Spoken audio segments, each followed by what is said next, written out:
Bienvenidos, continuamos el programa Discutamos México. Hoy nuestro tema es mestizaje y diversidad. Nos acompañan tres distinguidos profesores investigadores. Mauricio Tenorio, historiador michoacano, doctor en historia por la Universidad de Stanford y actualmente profesor de la Universidad de Chicago. José Antonio Aguilar Rivera es profesor e investigador de la División de Estudios Políticos del Centro de Investigación y Docencia Económica. Juan Pedro Viqueira, historiador, profesor, investigador del Colegio de México.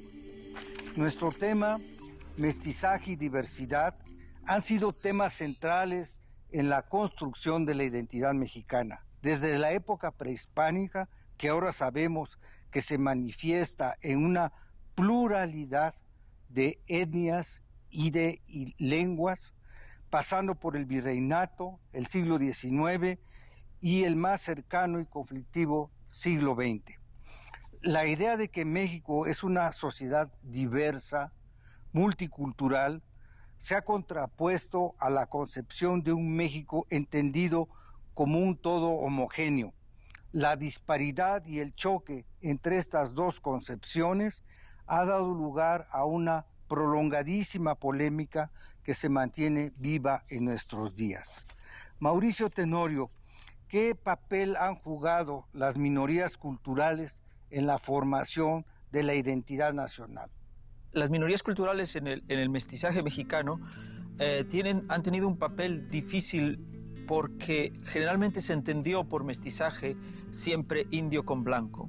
Generalmente no incluía otros colores, otras cosas, otra que indio con blanco. Poco a poco, a lo largo del siglo XX, se empieza a descubrir la diversidad. Hay diversidad de genes, hay diversidad de gente, hay diversidad de grupos étnicos y hay mestizaje.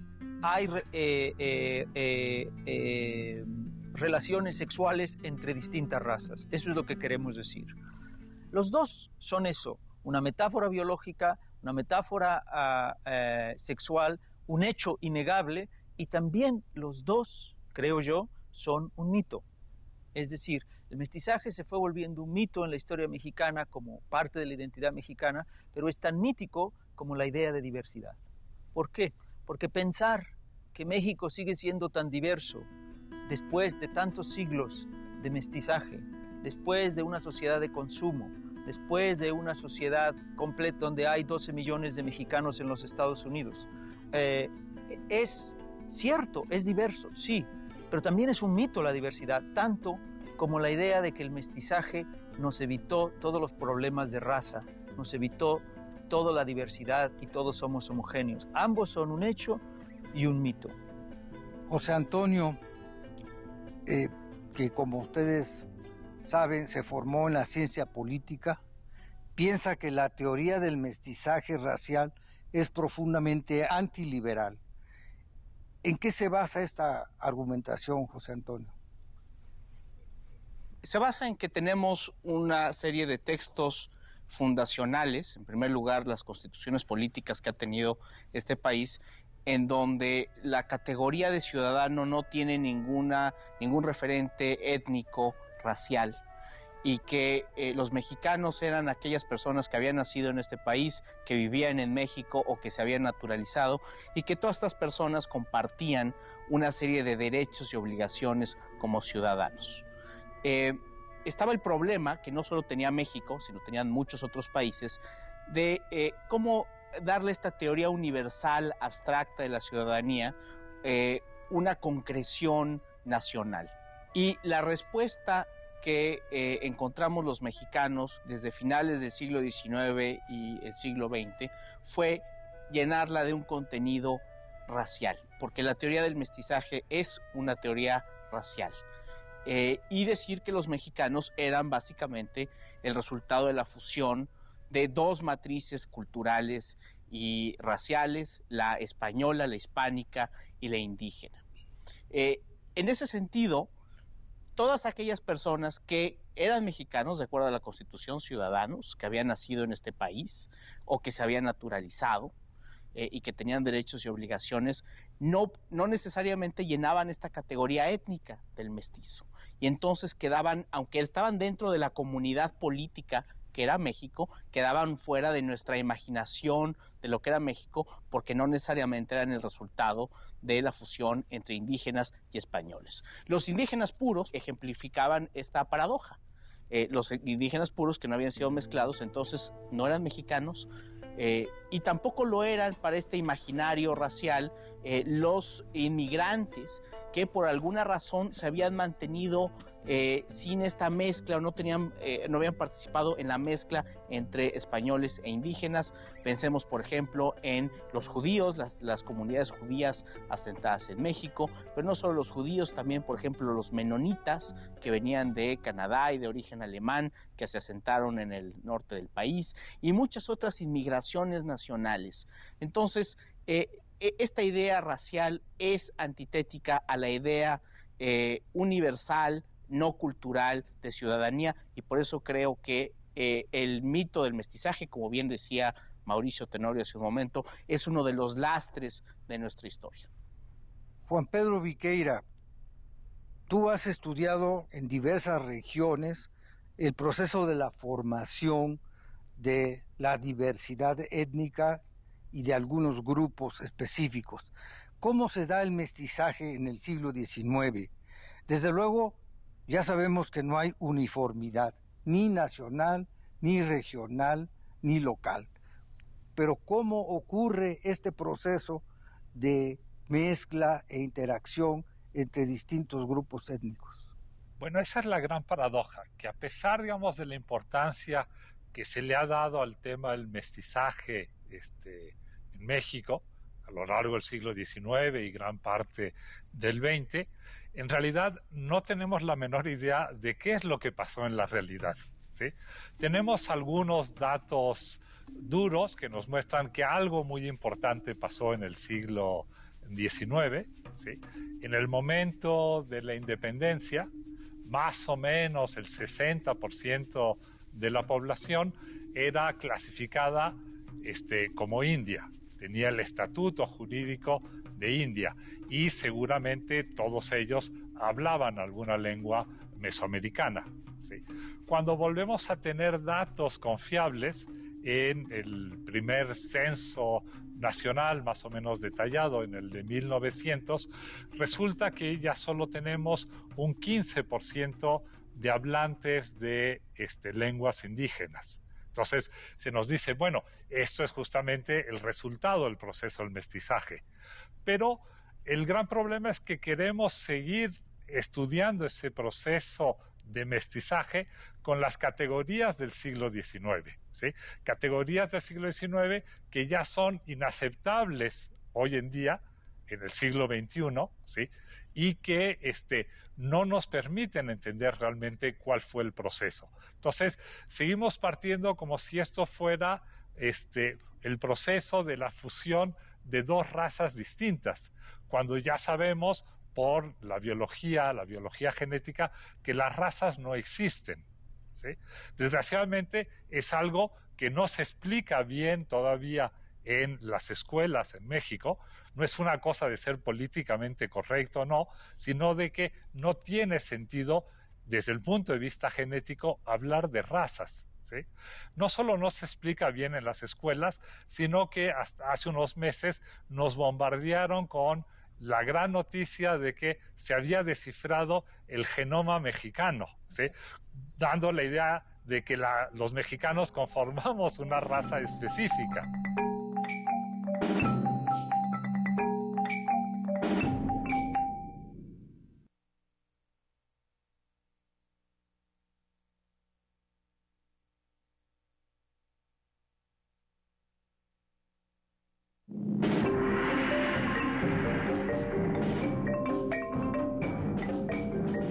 No tiene sentido desde el punto de vista genético hablar de razas, ¿sí? No solo no se explica bien en las escuelas, sino que hasta hace unos meses nos bombardearon con la gran noticia de que se había descifrado el genoma mexicano, ¿sí? Dando la idea de que los mexicanos conformamos una raza específica, ¿sí? Fue realmente una cosa muy poco hábil, porque lo único que se sabe es, digamos, cuáles son las proporciones de la diversidad que están representadas en México. En el mundo entero, para dar un ejemplo concreto, hay personas que tienen un tipo de sangre O, A o B, ¿sí? Lo único que cambia es la proporción de esos tipos de sangre que existen dentro de una población definida de manera arbitraria. Entonces, lo primero que hay que hacer es entender que a través de la idea de raza no vamos a entender este proceso de cambio en el siglo XIX. ¿Sí? Segundo, hay también que entender que lo que había antes en la colonia, ¿sí?, no son categorías raciales, son categorías jurídicas que tienen que ver con el hecho de que este fue un país conquistado, ¿sí?, en el cual los españoles le otorgaron el mismo estatuto jurídico a todos los habitantes de este territorio. Pero esos habitantes de ese territorio eran de lo más diversos, ¿sí?, regionalmente o al interior de cada una de las sociedades que existían en Mesoamérica, ¿sí? Entonces, lo primero es que hay que deshacernos de esas ideas. Hay que deshacernos también, pienso yo, de la idea de etnia, que no ayuda tampoco a comprender, que es una idea forjada por el nacionalismo europeo a finales del XVIII y en el siglo XIX, que tuvo una gran importancia histórica y resultados políticos desastrosos en Europa, ¿sí?, porque nos hace pensar que la gente que habla una misma lengua comparte necesariamente la misma cultura y tiene la misma historia, pero desgraciadamente esto no siempre es cierto. La cosa es mucho más complicada. Entonces, lo primero que tenemos que hacer es, de alguna manera, escoger bien las categorías de análisis que vamos a usar, ¿sí?, y intentar revisar ese proceso con trabajo de archivo y saber realmente qué es lo que sucede en cada una de las regiones de México. Bien, siguiendo estas ideas, Mauricio, ¿cómo y por qué se creó esta polaridad entre diversidad y homogeneidad? La diversidad es aceptada, pero también entendamos, es una diversidad jurídica dentro de una gran homogeneidad donde están los cristianos, los creyentes de Dios y los no creyentes, los súbditos de su majestad y los no súbditos de su majestad, los esclavos y los libres. Entonces es una diversidad engañosa, en el sentido de que hay todos estos cuadros de castas que han fascinado a los historiadores, pero no es una mezcla racial como nosotros en el siglo XXI lo veríamos. Son muy complicadas categorías, nada étnicas, nada biológicas. La gran batalla, creo, como dice el profesor Viqueira, es en el siglo XIX. La gran batalla es en el siglo XIX porque cuando surge la idea de nación-estado es cuando surge la idea de homogeneidad. Los Borbones tenían una cierta idea de centralismo, de homogeneidad, incluso intentaron la homogeneidad lingüística, pero ni tiempo tuvieron ni en realidad lo querían. Realmente es el Estado-Nación el que inventa la idea de una homogeneidad republicana, ciudadana ante la que todos seríamos iguales y ya no habría que hablar de raza. Sin embargo, también es el siglo XIX, como el profesor Viqueira dice, donde en todo el mundo la idea de nación se pega a una idea de etnia y de raza, y es inevitable hacerlo.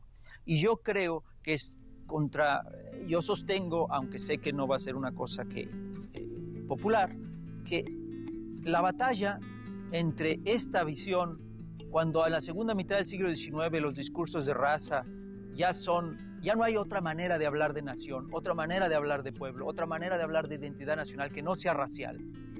Los que logran ganar la batalla por el mestizaje no es la Revolución Mexicana, son los porfirianos. Son los porfirianos que desde antes Pimentel empieza a decir ya no hablemos de raza, porque nunca vamos a llegar a nada. Los porfirianos hablan todo el tiempo de raza, pero haciéndole trucos a la teoría para lograr sostener la idea de un México mestizo. En el medio de los discursos raciales más racistas de la época. Ya en el Porfiriato lo empiezan a hacer. Por supuesto, la revolución lo hace parte esencial del nacionalismo mexicano, del nacionalismo revolucionario, el mestizaje. Y pareciera ser que la idea de diversidad se acaba. Y sí creo que la idea de mestizaje, ya triunfador a la revolución, dentro del nacionalismo revolucionario, fue muy exitoso, muy homogeneizante, pero no diría que es un lastre. Yo diría que habría que entender por qué surge históricamente. En primer lugar, surge históricamente porque es el otro nombre del Estado benefactor. En una sociedad en los años 30, donde Alemania está en el nazismo, en el pangermanismo, Estados Unidos hay discursos raciales fuertísimos, España hay discursos raciales fuertísimos, México crea un mito llamado mestizaje, de tal forma que por la idea de la mezcla ya no hablemos de raza, todos somos iguales. Una falsedad total, una mentira racial, pero en el momento, pues no es tan mala mentira. En ese momento, porque era el otro nombre de un Estado benefactor. Y si por mestizo es el IMSS, si por mestizo es la UNAM, si por mestizo es el acceso a ciertas prebendas de un Estado grande, benefactor, corrupto, corporativista, dada la historia de la formación de México, dado el contexto de lo que es una identidad y una nación en el momento, creo que tenía una respuesta. Tiene muchos problemas en ese momento también. Mestizaje significaba también eliminar al indio. Mestizaje significaba también desindianizar. Y muchos de los antropólogos en la década de los 90, cuando el multiculti empieza y todo, ahí está el gran ataque al mestizaje, porque es homogenización en contra de los indígenas. Y es cierto, pero también acordémonos de algo, en su momento fue lo que yo llamaría la descatrinización de México. También era una manera de decir, catrines no se valen. Como en el Porfiriato, que todos eran mestizofílicos, pero todos catrines. No se va a valer catrines, y el régimen revolucionario, el nacionalismo revolucionario, los catrines no podían. También significó eso. También significó otra cosa que hoy los antropólogos nos achacan al mestizaje, que es, también significó no negros, negar la raíz negra de México. También significó eso. También significó no chinos. También significó no judíos. Todo eso significó el mestizaje. Sin embargo, en su momento tuvo una respuesta, en un momento histórico del mundo, no solo de México, fue tan exitoso que las Américas se hicieron mestizas. En el continente teníamos tres modelos. El modelo para los años 50, el modelo de segregación norteamericano, el modelo mítico de la democracia racial brasileira o el modelo del mestizaje mexicano. Para los años 60 el mestizaje mexicano era el modelo que todo el mundo quería copiar en Centroamérica y en todos lados. Por supuesto que estaba lleno de mitos, por supuesto que no era cierto que todos éramos iguales, por supuesto que no era cierto que no éramos racistas. En su momento respondió a ciertas cosas. Creo, como el profesor Aguilar, que ya no funciona. Y de eso podemos hablar después. Ya no funciona. ¿Y hasta qué punto, me pregunto yo, cuando hablemos del futuro, habrá que hacer algo con el mestizaje? Porque, como le dije desde el principio, es un hecho, no hay nada que hacer al respecto, ahí está.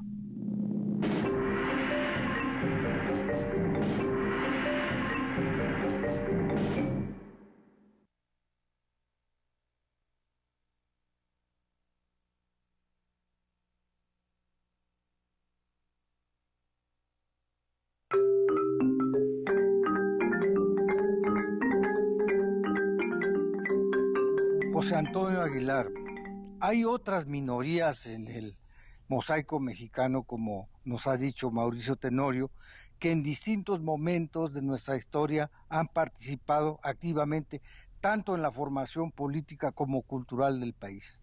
Pero pregunto, ¿cuál ha sido la participación de las minorías no indígenas en la formación del México actual? Bueno, yo creo que ha sido muy importante. No necesitamos sino echar un ojo, una mirada al México que existe hoy, para ver cómo los nombres de muchas personas y muchos hombres y mujeres muy importantes y familias no pertenecen, digamos, a esta matriz indígena ni hispánica. Hay hombres que son muy importantes económicamente en este país, que llevan apellidos libaneses o árabes, artistas de cine, científicos, artistas. Hay una importancia, la importancia de estos inmigrantes en la construcción material, cultural, espiritual de este país ha sido enorme. Y es cierto que el mestizaje, me parece, fue una respuesta.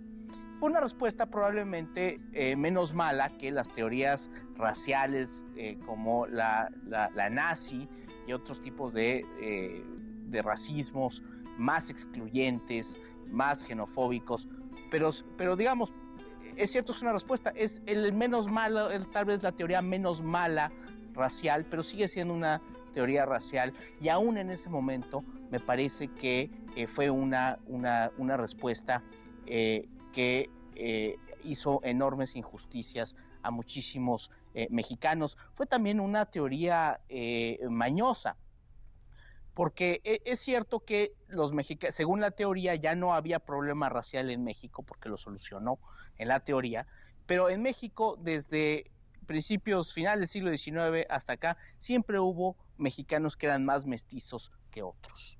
Y había un estándar en el cual aquellos mestizos que eran más caucásicos ocupaban un lugar más alto en la jerarquía racial del país. Entonces, es una teoría mañosa aún en sus propios términos, y que también excluyó a todos estos grupos que estaban en México y que estaban participando en la formación de la nación. Los chinos, por ejemplo, no solo en Estados Unidos, en México, sino también en Estados Unidos, fueron los que construyeron los ferrocarriles que unieron al país de manera muy importante. Y los chinos sufrieron enormes injusticias a manos de líderes políticos, primero revolucionarios y luego líderes políticos en diversas partes del país. Entonces yo creo que la metáfora del lastre me gustaría defenderla, porque los lastres en los barcos eran cosas que eran útiles. Se llevaban los lastres precisamente para darle cierto peso al barco y que navegara.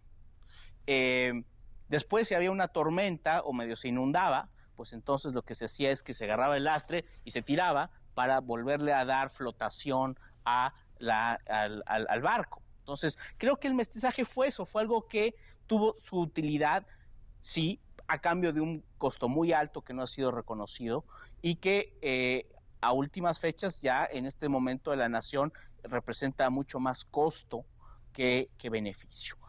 Y nos ha impedido mirar, digamos, al país de una manera distinta.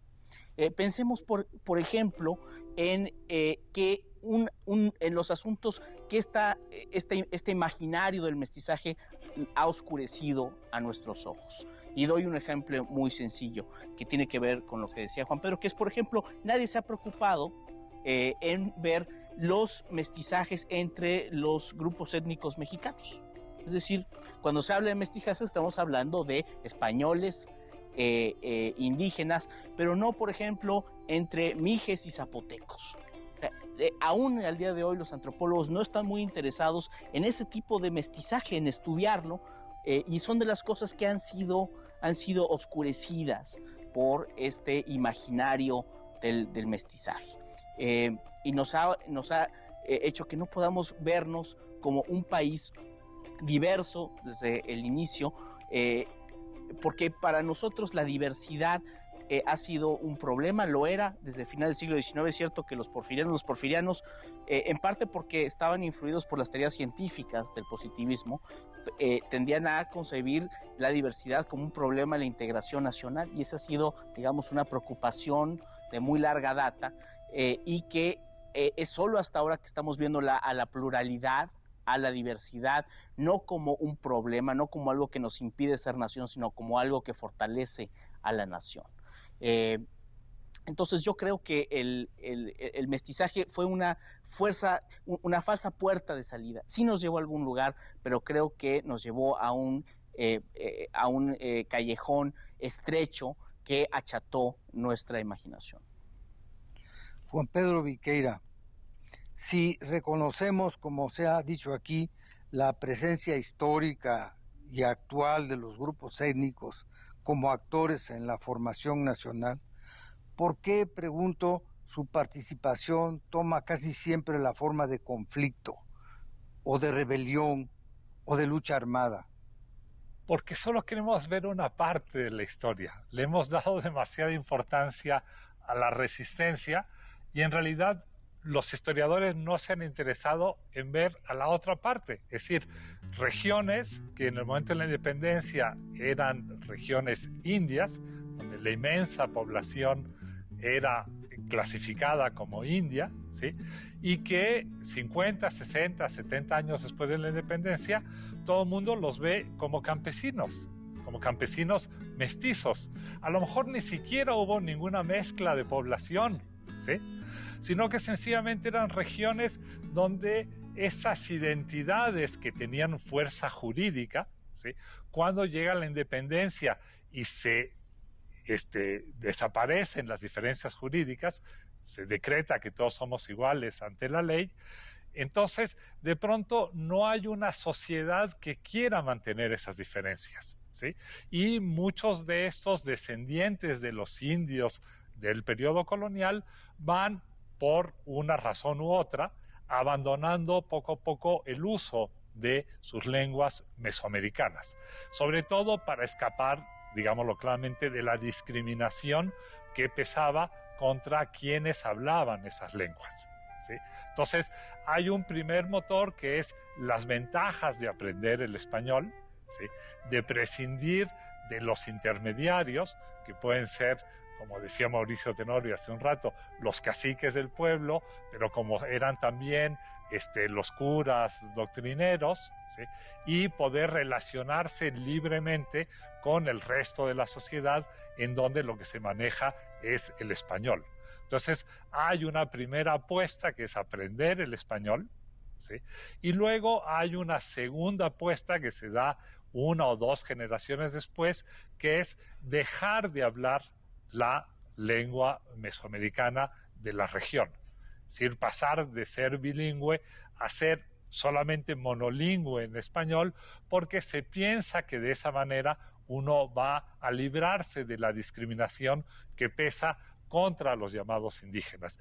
Este es el fenómeno más común en México, ¿sí? Este es el fenómeno que nos están reflejando los datos, ¿sí? La excepción son aquellas regiones, ¿sí?, en donde los habitantes siguieron manteniendo estas distinciones de origen colonial y en donde los ahora denominados indígenas conservaron el uso de sus lenguas mesoamericanas, muchas veces porque las puertas del resto de la sociedad se les habían cerrado por completo, porque la discriminación contra ellos era tan brutal que el único sitio en donde encontraban refugio, en donde eran considerados como personas, en donde eran valorados por sí mismos, era al interior de sus comunidades, ¿sí? Esto es, por ejemplo, muy notable en Chiapas. En Chiapas, todo el mundo tiene la imagen de que Chiapas es un estado indígena. Bueno, una tercera parte de Chiapas es muy indígena, ¿sí? La parte, digamos, maya, los altos de Chiapas, la selva lacandona, la región, digamos, norte, ¿sí?, pues tiene un 80% de hablantes de lenguas mesoamericanas. El resto del estado de Chiapas prácticamente no tiene hablantes de lenguas mesoamericanas. Podríamos entonces decir que hay más un proceso de integración que de rechazo históricamente. Entonces, a mí me molesta también un poco el término de integración, porque no se sabe a qué se están integrando. Desde el punto económico, han estado siempre integrados, desde el momento de la conquista, ¿sí? Y luego, tampoco existe una cultura nacional. No hay que olvidar que todo el país está hecho de muchas regiones muy distintas, ¿sí? Lo que hay es regionalmente unos procesos de discriminación brutales, ¿sí?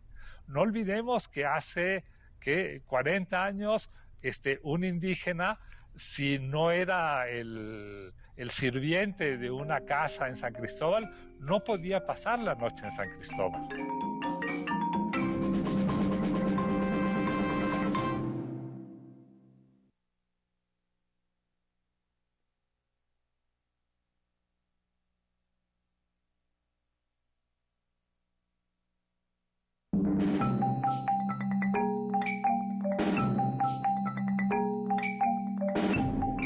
tampoco existe una cultura nacional. No hay que olvidar que todo el país está hecho de muchas regiones muy distintas, ¿sí?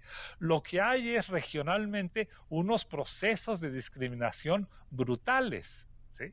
No olvidemos que hace 40 años un indígena, si no era el sirviente de una casa en San Cristóbal, no podía pasar la noche en San Cristóbal, ¿sí? No podían llegar a vender sus productos en el mercado porque había unas atajadoras que les impedían el acceso al mercado, que les quitaban sus mercancías a cambio de unas cuantas monedas, ¿sí? Y ellas eran las que vendían los productos de los indígenas en el mercado de la ciudad, ¿sí? Entonces, son estos fenómenos de discriminación brutal, ¿sí? De aprovechamiento de campesinos pobres de origen que eran indios en la colonia para el trabajo en condiciones terribles en las haciendas y plantaciones, lo que nos ayuda a entender esos procesos de conservación de las identidades sociales, ¿sí? Yo creo que, digamos, hay que ver también esa otra parte de la historia de México. No digo que no se estudie esta, ¿sí? Que a mí me ha interesado mucho, pero me parece que también se tiene que estudiar la otra parte de la historia de México, que es la parte mayoritaria, ¿sí? ¿Por qué se abandona el uso de las lenguas y cómo van cambiando las identidades regionalmente? Mauricio, hemos hablado de distintos procesos de mestizaje étnico, económico, social, pero también hay otras formas de mestizaje que quizá hemos descuidado. Por ejemplo, el mestizaje cultural que se da a través de los libros, un tema que a ti te ha interesado. ¿Qué nos puedes decir sobre esto? Bueno, lo que yo creo sobre el mestizaje cultural en México, el mestizaje más amplio, cada que me voy más atrás a la historia, cuando veo un biombo colonial y me doy cuenta que tiene arte japonés mezclado con arte portugués y mezclado con arte colonial español e indígena mexicano, o cuando uno ve los textos del siglo XIX y ve cómo están fascinados por Japón y están con los franceses y con Walter Scott, están fascinados por Walter Scott también y todo esto. Pienso yo, ¿cuándo hubo pureza? ¿Por qué hablamos de esto? ¿Cuándo no hubo mezcla? ¿Cuándo quien quiera que tomara una pluma para escribir en vernácula, es decir, no en latín? Ya para el siglo XVII, XVIII, XIX, XX, cualquiera que escribe en vernácula es necesariamente híbrido, cosmopolita y todo al mismo tiempo, porque está escribiendo está metiéndose en una corriente cultural que por cursi, por local, por provinciana que sea, ya incluye muchas otras cosas. De repente ganan los cosmopolitas, de repente ganan los provincias, de repente hay que negar que toda esa... de repente hay que decir que Diego Rivera es nuestro gran pintor porque descubrió las verdaderas raíces nacionales, y de repente hay que decir que Diego Rivera es nuestro gran pintor porque se educó en Francia y pudo haber sido Picasso, y vivió tantos años en Francia, que es nuestro gran vanguardista, por eso es grande. Y la historia de la cultura mexicana siempre ha ido así. Un libro que rompió mucho esto, después de El laberinto de la soledad o incluso de México profundo, fue La jaula de la melancolía de Roger Bartra, donde tranquila y de una manera muy burlona muestra que todas estas cosas que consideramos tan o cosmopolitas o profundamente locales mexicanas son parte de las corrientes del pensamiento occidental y de los grandes mitos del pensamiento occidental de siglos. Y creo que aquí todos lo reconocemos, que el mestizaje ya nada más no funciona como una ideología, primero porque es racial, como dice el profesor Aguilar, segundo porque ya no hay nada detrás, ya ser mestizo no significa acceder al IMSS, no significa nada. Tarde o temprano esta ideología ya no responde a gran cosa, pero nos quedamos con algo muy claro. Uno, como decía el profesor Aguilar, México tiene un problema de raza. En México hay racismo. Entonces hay que afrontarlo. 2, si en México hay racismo, ¿cómo vamos a solucionar ese problema? Pero el problema del racismo mexicano no es mexicano solamente, porque sucede en México, frente a comunidades chinas que fueron asesinadas en cada día en las calles de Comitán o en las calles de San Cristóbal, sino es los mexicanos en Estados Unidos discriminando negros, los negros discriminando mexicanos, los blancos discriminando mexicanos, los mexicanos discriminando chinos, peleándose con los coreanos. Son mexicanos, no somos nosotros. Hay un problema de raza fundamental en México. No decirle a Occidente, somos tan bonitos y bellos como ustedes, sino decirle a Occidente, ustedes son tan cochinos y feos como nosotros. Y hay que estar juntos luchando esto. Los mexicanos con el mestizaje creíamos que ya no teníamos que hablar de racismo. Ahora tenemos que hablar de nuestro racismo, pero no queremos hablar a la americana, y sin embargo los movimientos indígenas, todo esto, hablan a la norteamericana, hablan a la ONGs, ¿cómo se dice? ONGs. El problema para México es que debemos encontrar la manera de hablar de raza en México, de racismo, más allá del mestizaje, y también incorporando Estados Unidos. ¿Por qué? Porque en México no es posible hablar de racismo sin Estados Unidos. Es parte íntegra de nuestro racismo como sujetos y de nuestro racismo como objetos. Bien, José Antonio Aguilar, dentro de la perspectiva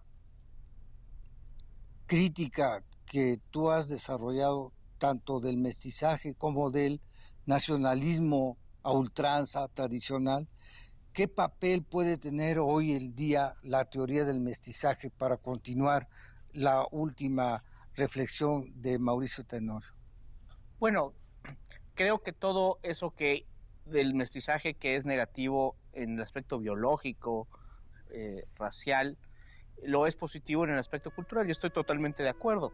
Somos un mosaico de influencias, de momentos, de épocas, y en ese sentido México es tan universal como la mayor parte de los países de Occidente. Entonces creo que esa parte de incorporar, de traer a el seno de la cultura mexicana influencias de muchas partes es un elemento central de lo que debe ser el futuro de México.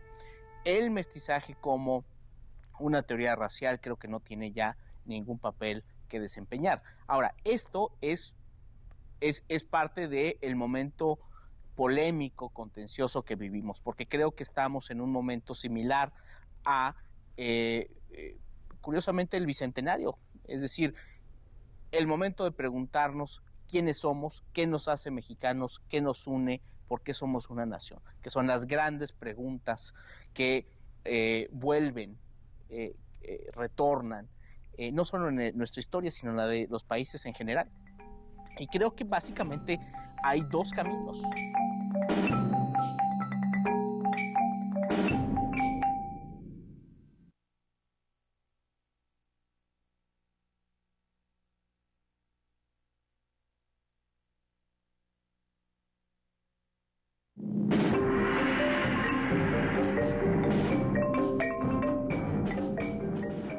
Quiénes somos, qué nos hace mexicanos, qué nos une, por qué somos una nación, que son las grandes preguntas que vuelven, retornan.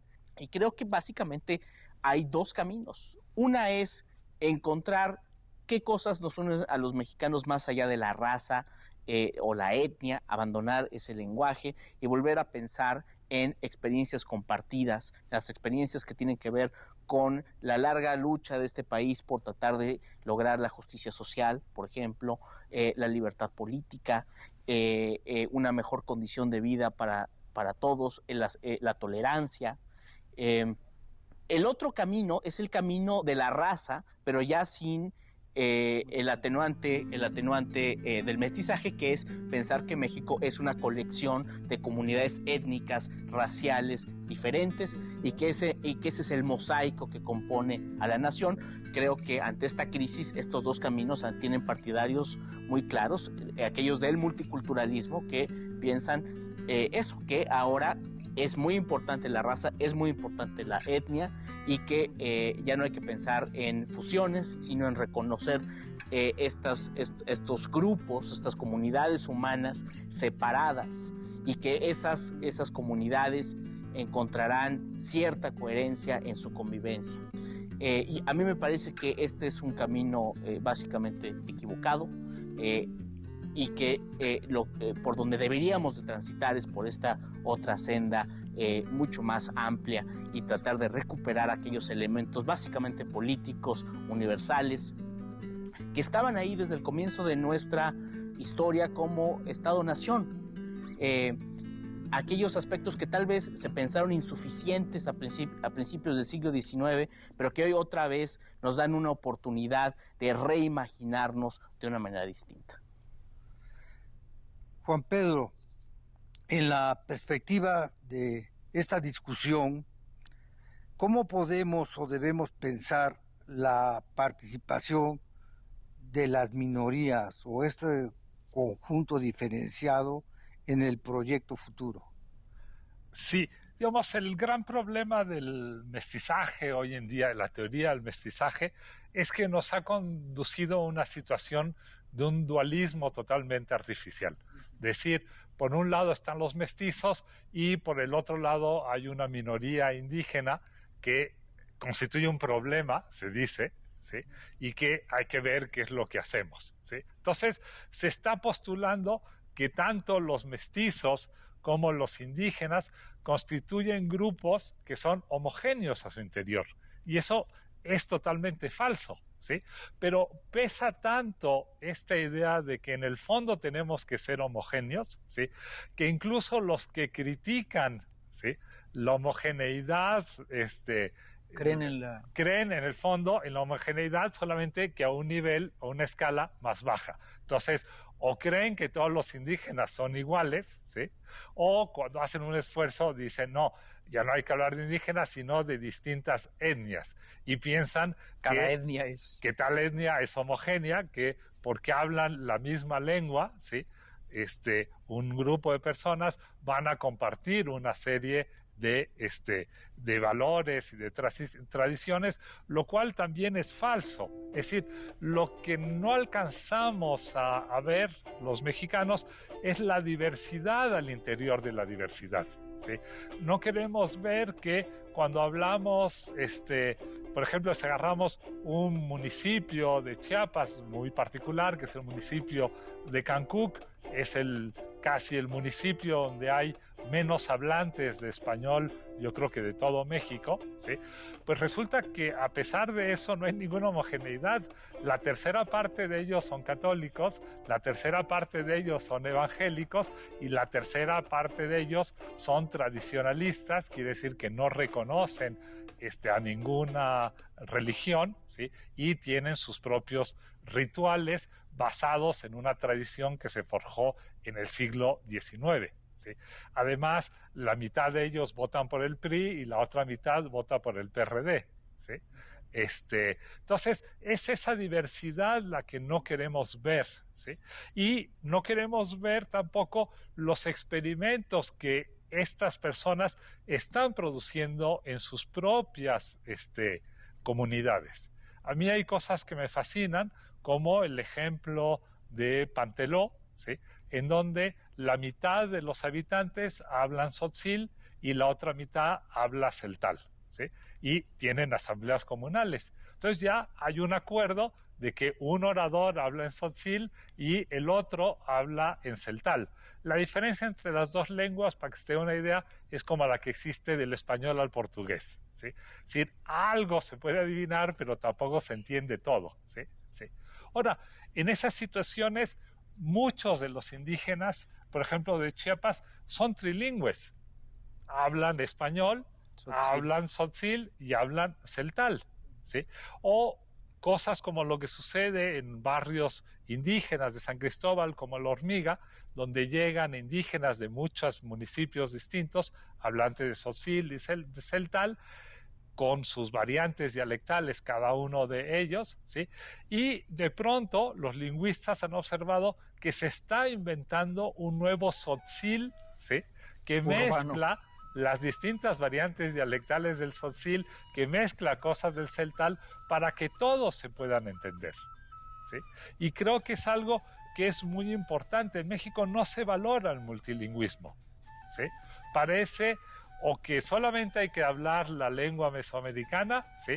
O que hay que abandonar radicalmente la lengua mesoamericana, cuando un niño puede aprender 2, 3, 4 lenguas en su infancia y le va a abrir muchas puertas en el mundo. Debería haber un trabajo para valorar ese multilingüismo. Bien, nos quedan ya unos cuantos minutos. Vamos a aprovechar ese tiempo para hacer cada uno de ustedes algunas conclusiones, sobre todo sobre el tema que han coincidido en señalar, cómo ir más allá del racismo. ¿Cuáles son las avenidas del futuro? Mauricio. Pensemos que cuando nació el presidente Obama, en muchos de los estados del sur estaba prohibido el matrimonio interracial. Y creo que cualquiera que sea el futuro de México, cualquiera que sea nuestro discurso de raza, tenemos que rescatar ese valor de la, para decirlo de alguna manera, de la promiscuidad, de que pase lo que pase, los grupos étnicos de México se seguirán mezclando y no podemos caer ni en alabar una etnia, ni volver a esencializar una etnia, ni en alabar la homogeneidad. Hablemos de otro tipo de diversidad. Hoy por hoy, el mestizaje y la diversidad biológicamente son un mito. Ya no nos sirven para nada. José Antonio. Yo creo que después de la raza cósmica lo que nos queda es ver un país que tiene una gran diversidad, y no necesariamente una diversidad positiva, una enorme diversidad de ingresos, por ejemplo, en donde unos están sumidos en la miseria y otros son increíblemente, fabulosamente ricos.